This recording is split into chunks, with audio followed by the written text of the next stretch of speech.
Alright, you know how I trash the MacBook display for the MacBook Pro and I religiously said that I would never get that display unless it had Face ID? Well, I'm gonna eat so much crow after this video because I did a thing. Emotional, damn it!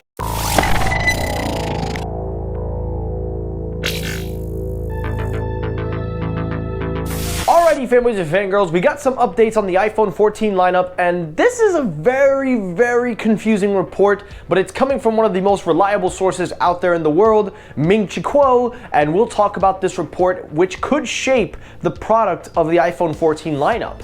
Also on today's episode, we have some interesting updates on the Apple Car and its targeted 2025 production line. We'll talk all about that in a little bit. And lastly, we now see Samsung is sticking true to their word in terms of long-term support with not just in their hardware and software, but in One UI, because they're doing something for older devices that I did not expect Samsung to do. All of that on today's episode, so turn your quality up to 4K, sit your butt down in that chair because Technoid starts right now.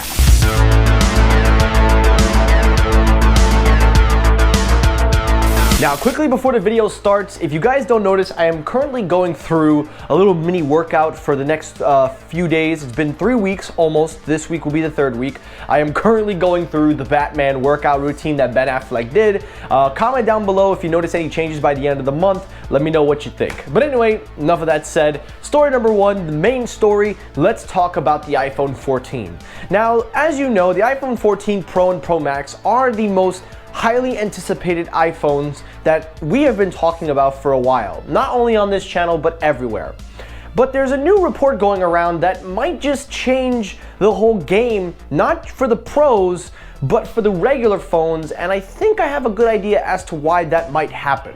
According to Ming-Chi Kuo on Twitter, which is kind of weird, I never actually realized he had a Twitter, but according to Kuo, he explains that the iPhone 14 Pro and Pro Max will receive the new A16 Bionic chip. However, the iPhone 14 and 14 Max will receive the A15. So instead of going with the A16, they will stick with the A15, and it will also receive the same amount of RAM, but it will be using the LDDR5 or LDDR6. Again, on the screen has the better results. I actually don't have everything in front of me, so apologies for the misinformation if I'm posing it. But basically, the Pro and Pro Max will be the spec'd out version, and the 14 and 14 Max will be a year behind, but it won't have a huge impact in terms of performance. Now, originally when I read this article, I was a little bit confused because I had no idea that Apple would do that, because if you watch any of their products, regardless of what model you get, they always put the latest CPU in the phone. But this year, this is a little different because this hasn't been done since the iPhone 5S and the 5C, which is really a shocker to me because Apple is known for putting their up-to-date hardware in any model and managed to retain a good price point.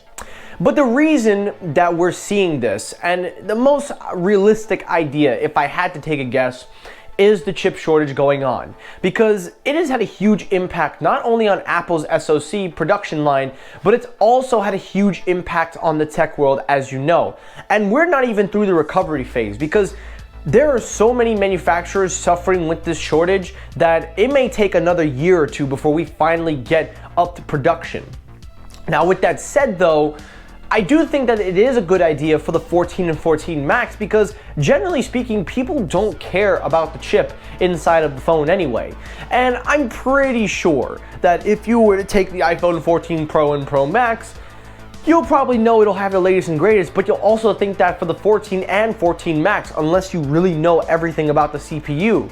And if I'm just being honest here for just a second here, Apple has a good track record with software support and features, and I really expect them to rather focus on the Pro and Pro Max because that's the first lineup with the new redesigned punch hole and pill shape, because the A16 will be able to work with that. whereas the A15 will still continue with the iPhones with the notch and the smaller notch, so it makes sense to keep it, and it could also keep the price down or at least retain it at a nice, reasonable, consumer-friendly price point.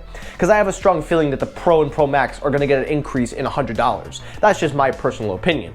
So that's the report from Ming-Chi Kuo. I would say it's possible because he is very reliable, but we'll see what Apple does when we get to September. I'm telling you right now, I am so hyped for that iPhone, and I cannot wait to get it. I am trading in my 12 Pro Max. I am getting that iPhone 14 Pro Max. I don't care what anyone says, I'm getting it. So let me hear your thoughts down below. What do you think of the report? Alrighty, story number 2, talking about the Apple Car. Now, as you know, the Apple Car has really not been talked about, and I've been covering it for a while, but I refuse to make it a main story anymore because there's just not enough buzz about it yet. But it's good that I still keep on top of it because according to new reports, it says here that the Apple team is reportedly expected to meet in terms of their targeted 2025 production.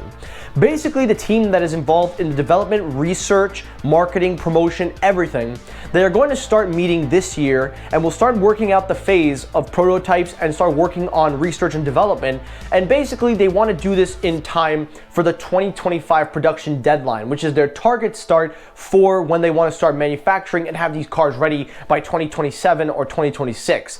Now, this is a very good sign because we've known that Apple is researching, they're hiring the best team available.